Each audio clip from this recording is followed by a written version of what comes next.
Hi there everyone, my name is Zach and welcome to my channel. Amongst other things, I'm a reenactor and a jouster, and today I'm going to be doing another kit review.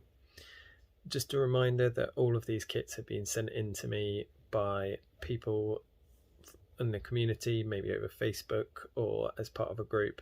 So I'm going to be as honest as I can. I'm not going to be nitpicky. I'm not going to be going through every little thing. I'm just going to give a couple of ideas on how to improve this kit while staying mainly positive. And please do keep the comments positive as well. Thanks, guys. So first up, we've got Daniel, who's wearing a harness in the Southern German style from about 1470s onwards. I really like the kit that you're wearing here. I like the way that you've got a male brayette instead of a skirt, which is very typical for that time, particularly the later point. It might be nice to have a skirt as an option as well. I also like the articulations that you can see at the top of the legs, again very typical of the style and date, so looking good, and it looks really good altogether. A couple of things, if I'm being really nitpicky, I would love to see the waist maybe a bit higher or coming in a bit more, just to give it that really kind of German tight-waisted look. You know, I think a lot of these guys really squeeze themselves into that. And possibly the fit on the bever with the upper part of the breastplate might need a little bit of looking at, but overall just a really lovely harness and looks really awesome. Next up we see Matthias, who is representing a militiaman from the siege of Linz in 1475. That is the perfect time to represent someone who is not wearing leg armor, because often we see in art people who are taking part in sieges on both sides, actually foregoing their leg armor. All of that climbing up and down makes it very tiring to wear leg armor, and you see people wearing a lot more armor on the tops of their bodies. Partially all of those defenses, all of those fortifications mean that often your legs are covered anyway. So it's a really great example of where the character is informing the kit. It's really hard to think of a critique for this, but if I was to be pushed, and if I had to give one, I'd say maybe look into some kind of a coat either over or under your breastplate. These weren't always worn by any means, but you do tend to see them kind of sticking out from underneath, especially when you're thinking about ordinary people where the armor wasn't necessarily made for them. They might need to wear an extra coat underneath to bulk it out, or to make it fit a little bit better. But overall, again, just really lovely kit. Love the storytelling of it. Love the specificity that you've chosen for it. Great work. Next we have Brian. Now I know Brian is a regular commenter on YouTube, so hi Brian. Now Brian says this harness is based on a Franken armor, or a composite armor, from the Metropolitan Museum of Art, and it's nice work based on that. The thing that we need to bear in mind is that very often museums that have original pieces aren't necessarily they're not necessarily complete, and they might have parts from other armors brought in to make a complete armor or something like that. So obviously that's something that Brian is aware of, and that's a choice that he's made, which is absolutely fine. But you wouldn't necessarily see all of these pieces together in the same harness in the 15th century. A lot of the shaping on this armor is actually really nice. I do like the shape of the greaves, especially. That's something that's very hard to get right. The cuirass seems quite nicely shaped, but I do think it's a bit long for you in the chest. The waist seems quite low. someone pointed out in a comment in a previous video, that does depend on the person in it. It absolutely does. The reason I point this out quite often is that it's a mistake that a lot of armourers make, is to make the cuirass too long in the torso. So do check that, because that might give you some better movement in there.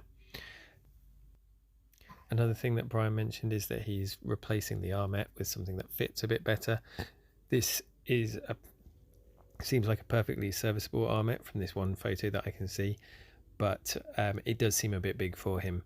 So obviously that's something that he's aware of, but it's worth mentioning for other people that are watching this, so that other people can learn from that. All in all, it's a really nice harness. It's a really nice start, particularly like the leg armor. Yeah, it's great to hear as well that you've got plans to change certain bits and keep improving. So great stuff. Now that we've got William's armor, and William's making it hard for me. This photo is apparently 20 years old, and the armor is a Flemish armor. Now, I don't know very much about Flemish armor, so and this photo isn't massively detailed, so it's a bit tricky for me to give some feedback on it. Now, I particularly like the legs. Again, like the shaping of the greaves is tricky to do, but these do seem to look particularly good on you. The silhouette seems good from what I can see of it. The position of your arms makes that tricky to see exactly, and to see the details of where the waist is in relation to other things. I do think that maybe the fluting on the gauntlets is a little bit over the top, too much fluting going on there. And I do wonder about the fitting of the bever, but it is hard to see on this photo. It's always hard to see with just one photo as well, because from a certain angle something might look a little bit off, or something like fluting is very specific. So I haven't seen this particular style of fluting, but there might be an original somewhere that does have it. So it's great to see an armor from 20 years ago that looks as good as this, and thank you very much for sharing it. I'm sorry that I've not been able to give much in the way of feedback there. Now, this last kit is from Andre, and it's representing a German lesser nobleman from around 1475, and it's absolutely gorgeous. I really, really like it. When I was looking through the photos that Andre sent me, there's so much going on. I love the shaping of the plates. It works so well. It obviously fits in well. I like the coat that you have to match with the fronds over the shoulders as well.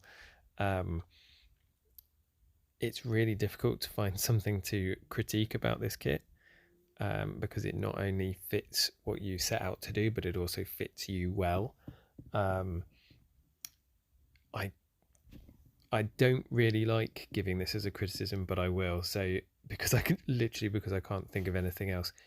I know that not everyone wore mail underneath their plate armor.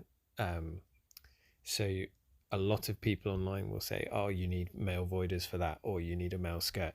You do not see that all the time in art. But if we're going for a nobleman, then having that as an option is definitely needed. And I know that in one of the photos you are wearing a mail standard, but voiders and skirt or brayettes for that place and period would also be appropriate. Literally, that's the only thing that I could think of. So really great kit. If you can think of anything, Andre, then please do leave a comment down below and share, what are your thoughts? Where are you going to go next with this kit? Because it's really nice. The coat, like I said earlier, we often see that being worn over or under armor in Germany and in further afield as well. So it's a great style that you don't often see nowadays worn with German armor, but we definitely see in the period. So great to see that being worn. Well done for making it to the end screen. If you have, then hopefully that means that you've enjoyed this video. So if you haven't already, please do click like and subscribe. Thank you so much to my Patreons, and especially big thank you for my night level Patreons. The night level over on my Patreon gets you an extra shout out in the video. So thank you very much to Sirloin de Boeuf, to Robert, to Carrie, to Nightly_lady, and to Seth. Thank you guys. Thank you everyone for supporting the channel, and I'll see you in my next video. Bye bye.